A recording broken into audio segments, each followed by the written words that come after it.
I posted last week a video about atheism, and I got lots of comments. A lot of comments from atheists who said, give us some evidence. We don't believe in God because there's no compelling evidence. Just give us one piece of evidence for the existence of God. So I'll do that. I'll provide some evidence in this video. But before I do that, let me just ask a question. If you're an atheist or any kind of naturalist, here's my question. How old is the universe? Now, every time I've asked an atheist that question, they always give me the same answer. It's 13.8 billion years old. Or if they have a minute to look it up on Google, then they'll say, well, it's 13.79 billion years old. Because the science is so precise and so accurate that they have it all the way, the accuracy down to 2 decimal points. And so my question then is, are you sure? Are you sure it's that old? 13.79 billion. Oh yeah, we know it's 13. All you have to do is look at the background radiation. You can date it back and figure it out, and it's an exact science. Okay.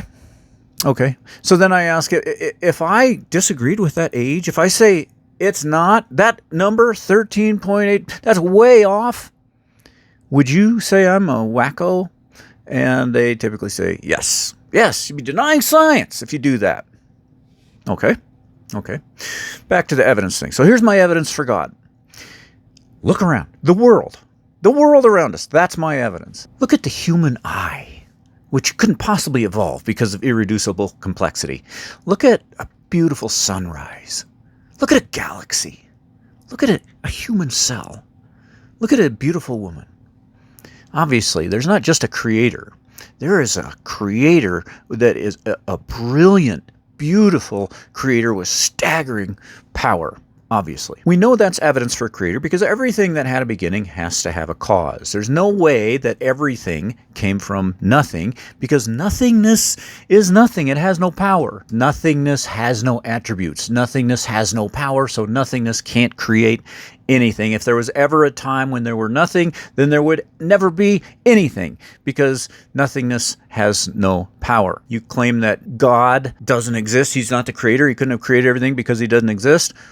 Well, you can't know that for sure. You can't know for sure that God doesn't exist. You haven't been everywhere and observed everything with perfect perception. But you want to know what you can know for sure doesn't exist? Nothing.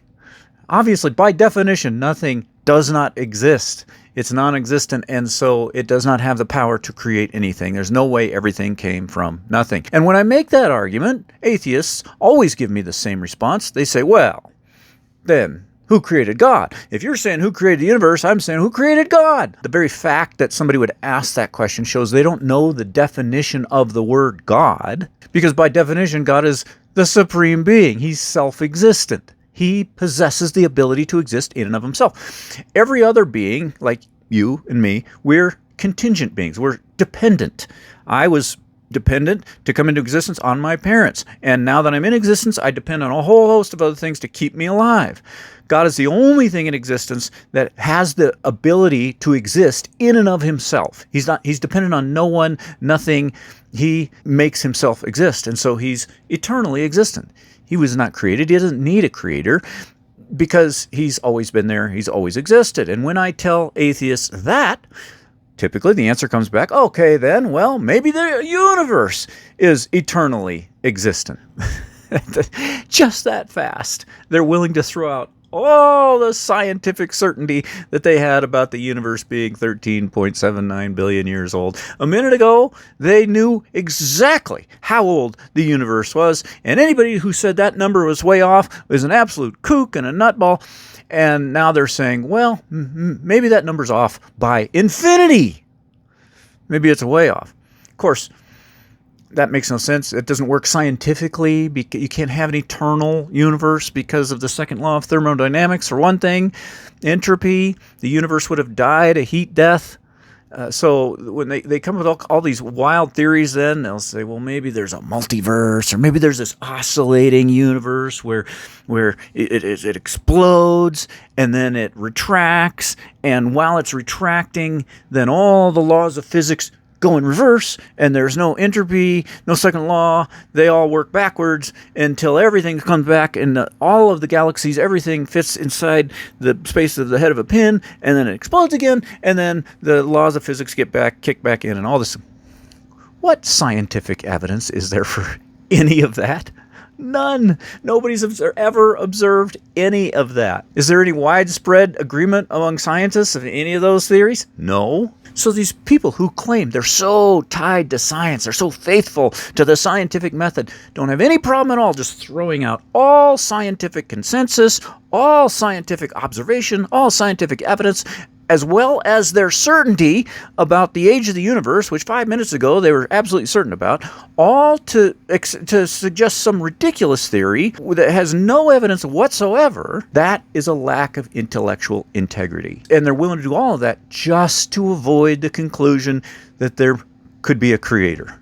That's how desperate they are to avoid that conclusion. That is irrational, and it points to an extreme bias against a particular conclusion, that the conclusion that's overwhelmingly supported by the evidence. Now, other atheists will say, well, I don't even know where everything came from, and I don't care. It doesn't matter to me.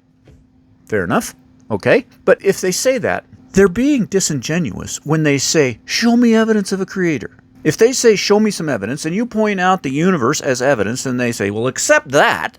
Show me some other evidence besides that. Show me any evidence except for everything that exists, because that's out of bounds. Does that sound to you like intellectual integrity? The mere existence of everything, the world, the universe, is evidence of a creator. And you add to that evidence the evidence that comes from the observation of the fine-tuning of the universe, which is a fascinating truth, the laws of physics, which had to come from somewhere, the existence of beauty and sentience and morality, and the greatest evidence of all, the testimony of the Lord Jesus Christ, who rose from the dead. You add all that together, and the evidence is overwhelming. If you see a building, you assume there was a builder. If you see a painting, you assume there was a painter. And you can't disprove that by asking, well then, who painted the painter? Nobody painted the painter because the painter's not in the painting. Nobody created the creator because the creator is not part of the creation. No one had to create God because he's eternally existent and self-existent.